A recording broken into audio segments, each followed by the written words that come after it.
Welcome दोस्तों। तो film की शुरुआत में हम देखते हैं कि एक चोर जिसका नाम मैक्स है रस्सी के सहारे एक बिल्डिंग के अंदर जा रहा है। ये बिल्डिंग ज्वेलर्स की है जहां दुनिया का सबसे महंगा ताज बनाया गया है। मैक्स को वो ताज चुराना था। वो खिड़की से बिल्डिंग के अंदर देखता है। वहां सिर्फ एक सिक्योरिटी गार्ड था, बाकी सब लोग समय बर्बाद कर रहे थे और इसलिए उसका काम आसान था। बिल्डिंग में घुसते ही वो सबसे पहले सिक्योरिटी गार्ड को मारता है। मैक्स बिना समय बर्बाद किए तिजोरी का दरवाजा खोलता है। जैसे ही दरवाजा खुलता है सिक्योरिटी अलार्म बज जाता है।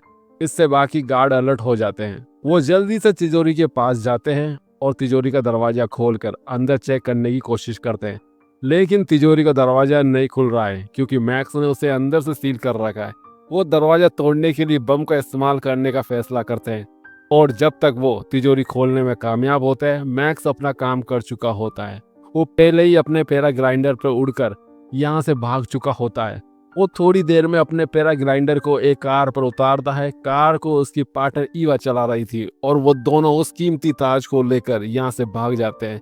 सीन कट होता है और अगले दिन हम देखते हैं कि जिस जोहरी का ताज मैक्स ने चुराया था उसने अपने गहनों की लॉन्च पार्टी रखी थी जहाँ 5 सुपर मॉडल उसकी कंपनी में सबसे महंगे गहने पहनती है और डांस परफॉर्म करती है। ये गहने इतने खूबसूरत थे कि हर कोई इसे खरीदने के लिए एक्साइटेड था।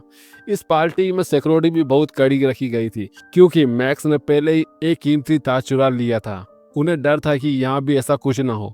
जैसे ही ये सुपर मॉडल अपना डांस परफॉर्मेंस खत्म करती है यहाँ अचानक लाइट चली जाती है। जैसे ही लाइट जाती है एक पुलिसमैन इन सभी सुपर मॉडल को एक सुरक्षित कमरे में ले जाता है। जैसे ही वो इस कमरे में दाखिल होती है सिक्योरिटी गार्ड कमरे का शटर बंद कर देता है और हमें दिखाया जाता है कि ये असल में कोई कमरा नहीं था बल्कि ये एक कंटेनर था जो इन मॉडल्स को उठाकर यहाँ से ले गया। और जिसने ये काम किया वो कोई पुलिस नहीं था, ये मैक्स ही था जिसने अपने चेहरे पर पुलिस का मास्क लगा रखा था और एक बार फिर वो ढेर सारे गहने चुराने में सफल हो गया। इसके बाद हम देखते हैं कि मैक्स सभी लड़कियों से उनके पहने हुए गहने उतराकर सुनसान सड़क पर छोड़ देता है। जिसके बाद ये लड़कियां ये मॉडल्स एक होटल में जाती है। वहां जाते ही उनमें से एक लड़की जॉन नाम के एक ऑफिसर को बुलाती है। वो उसे कहती है उसका काम प्लान के मुताबिक हुआ है। यानी कहानी में एक बड़ा ट्विस्ट है ये है कि जो वो भी काम हुआ है पुलिस ने मैक्स को पकड़ने के लिए प्लान बनाया था। ये सभी लड़कियां असल में एजेंट थी और जो गहने मैक्स को इतनी आसानी से दिए गए थे उस गहने पर एक ट्रैकर लगा हुआ था और अब उसी ट्रैकर का इस्तेमाल करके जॉन ऑफिसर कई सालों से मैक्स के पीछे पड़ा हुआ है। वो बहुत आसानी से मैक्स के ठिकानों के बारे में पता लगाना चाहता है और उसे पकड़ना चाहता है। अनजाने में ही इन सब प्लान से मैक्स एक पहाड़ी पर पहुंच जाता है। एक बटन दबाने पर वो पहाड़ी एक दरवाजे की तरह खुल जाती है जिसमें वो और ईवा अपनी कार को लेकर चले जाते। अंदर आते ही वो अपना चोरी का सामान बाहर निकालते हैं और अपनी जीत का जश्न मनाने लगते हैं। उस समय उनके पास जो गहने थे उनसे ये लोग अपनी आगे की जिंदगी बड़े आराम से जी सकते थे। इसलिए ईवा मैक्स से कहती है कि क्यों ना अब हम एक लंबी छुट्टी ले लें, लेकिन मैक्स ऐसा करने से मना कर देता है और ईवा मैक्स चोरी की अपनी अगली प्लानिंग पर बात करने लगते हैं। दूसरी तरफ हम देखते हैं कि पुलिस भी जीपीएस को ट्रैक करते हुए मैक्स के गुप्त ठिकानों तक पहुंच चुकी थी। लेकिन यहाँ पहाड़ी को देखकर ये लोग काफी चौंक जाते हैं। जॉन अब इस पहाड़ी को बम से उड़ाने का फैसला करता है और जैसे ही ये लोग यहाँ धमाका करते हैं उन्हें अंदर एक सुरंग दिखाई देती है जिसकी दूसरी तरफ मैक्स और ईवा ने सीसीटीवी कैमरे से पुलिस को अंदर आते भी देखा था। इसलिए वो अपना सारा चोरी का सामान यहीं छोड़कर स्पाई रास्ते से बाहर निकलने की कोशिश करने लगते हैं। और जब पुलिस यहाँ पहुंचती है तो वो दोनों यहाँ नहीं मिलते, लेकिन जॉन ने यहाँ का स्पाई रास्ता देख लिया था जहाँ से ईवा और मैक्स निकले थे। वो भी उसी रास्ते से उनका पीछा करता है और उन्हें देख भी लेता है। पुलिस के पहुंचने से पहले ये लोग तेजी से भाग रहे थे, लेकिन तभी ईवा का पैर एक चट्टान में फंस जाता है। मैक्स उसका पैर बाहर निकालने की कोशिश करता है, लेकिन पुलिस उनके करीब पहुंच रही थी और फिर मैक्स अपने ही साथी ईवा को धोखा देकर उसे पुलिस के लिए यहाँ छोड़कर अकेला भाग जाता है, जिससे ईवा दुखी हो जाती है।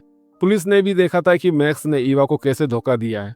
अब इससे पहले कि पुलिस ईवा को पकड़ती, ईवा भी पास की एक नदी में कूद जाती है और पुलिस से अपनी जान बचा लेती है।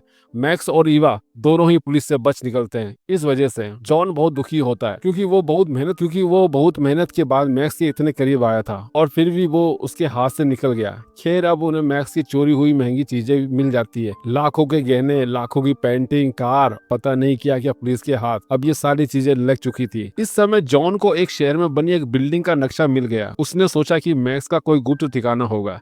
इसलिए वो उस बिल्डिंग में जाता है और उसे ढूंढना शुरू करता है। सबसे पहले तो उसे यहाँ कुछ नहीं मिला, लेकिन फिर गलती से एक ऑफिसर का हाथ एक लीवर पड़ जाता है। जैसे ही लीवर का दबाया जाता है, तहखाने का एक स्पाई रास्ता खुल जाता है। जॉन और उसकी टीम उस जगह की सावधानी से जांच करती है। ये जगह एक लैब जैसी थी और यहाँ मैक्स अपने लिए नकली मास्क बनाता था, जिसका इस्तेमाल उसने चोरी के दौरान किया होगा। पुलिस यहाँ कुछ भी करे, उससे पहले जॉन यहाँ सभी को कुछ भी छूने से मना कर देता है, क्योंकि उसे पता है कि अगली चोरी से पहले मैक्स यहाँ जरूर आएगा। सीन के आखिरी में हम जॉन की होने वाली वाइफ को देखते हैं। वो इस शहर की मेयर है। वो जॉन से बहुत प्यार करती है और उससे शादी करना चाहती है, लेकिन जॉन कहता है कि हम अभी शादी नहीं कर सकते, जब तक मैं मैक्स को नहीं पकड़ लेता तब तक मैं शादी नहीं करूंगा। ये सुनकर मारिया चुप हो गई। वह जॉन से कहती है, ठीक है, कुछ दिनों में मेरी एक पार्टी है, मैं खूब कीमती हार पहनूंगी। मैं चाहती हूँ कि तुम उस दिन पार्टी में मेरे साथ रहो, ताकि कोई उस हार को चुरा ना सके। सीन के आखिर में हम उस बिल्डिंग का सीन दिखाया जाता है जहाँ मैक्स ने मास्क बनाने की मशीन रखी थी। यहाँ काफी सारे पुलिस अफसर तैनात थे। मैक्स वहाँ माइक लगाता है और सभी पुलिस अफसरों की बात सुनने लगता है। पुलिस अफसर अपनी ड्यूटी बदल रहे थे और अब रॉरल की ड्यूटी थी। जैसे ही दूसरा पुलिस अफसर यहाँ से जाता है, मैक्स बेसमेंट का दरवाजा खोलता है। बेसमेंट का दरवाजा खुलते ही अफसर की नजर मैक्स पर पड़ती है और वो गोलियों की बरसात शुरू कर देता है। मैक्स को एक भी गोली नहीं लगती, क्योंकि उनके बीच शीशे की दीवार है। गोलियों की आवाज सुनकर सभी अफसर अलर्ट होकर इस बेसमेंट में आ जाते हैं। वे देखते हैं कि उनका पुलिस ऑफिसर जमीन पर बेहोश पड़ा है और मैक्स ने उनकी मास्क बनाने की मशीन चुरा ली है। जैसे ये खबर जॉन को मिलती है, जॉन अपने ऑफिसर पर बहुत गुस्सा होता है कि मैक्स ने उसकी मशीन उसी के नाक के नीचे से कैसे ले ली। अगले दिन जॉन को सीनियर ऑफिसर बुलाते हैं। वो जॉन से पूछते हैं कि तुम्हारी अगली प्लानिंग क्या होगी। अभी वे बात कर ही रहे थे कि उन्हें ईवा का फोन आता है। ईवा जानती थी कि मैक्स के साथ साथ पुलिस उसे भी ढूंढ रही है। वह पुलिस से कहती है, मैक्स ने मुझे धोखा दिया है, इसलिए मैं मैक्स को पकड़ने में आपका साथ दूंगी, लेकिन बदले में मुझे भी आपसे कुछ चाहिए। मैक्स को पकड़ने के बाद आप मुझे छोड़ देंगे, मेरे खिलाफ लगे सभी आरोप खत्म हो जाएंगे और आप मुझे दूसरे देश में सुरक्षित रूप से बसा भी देंगे। ये सब कहने के बाद ईवा जॉन से कहती है, मैं तुम्हें फैसला करने के लिए सिर्फ आधा घंटा दे रही हूँ। मैक्स के साथ साथ वो ईवा को भी पकड़ना चाहता था। कुछ सोचकर वो इस ऑफिस से निकलकर अपने ऑफिस चला जाता है। वहाँ अपनी टीम से मिलते हुए वो प्लान बनाता है कि अगले आधे घंटे में जब ईवा का कॉल आएगा तो मैं ईवा को बात में बिजी रख लूंगा।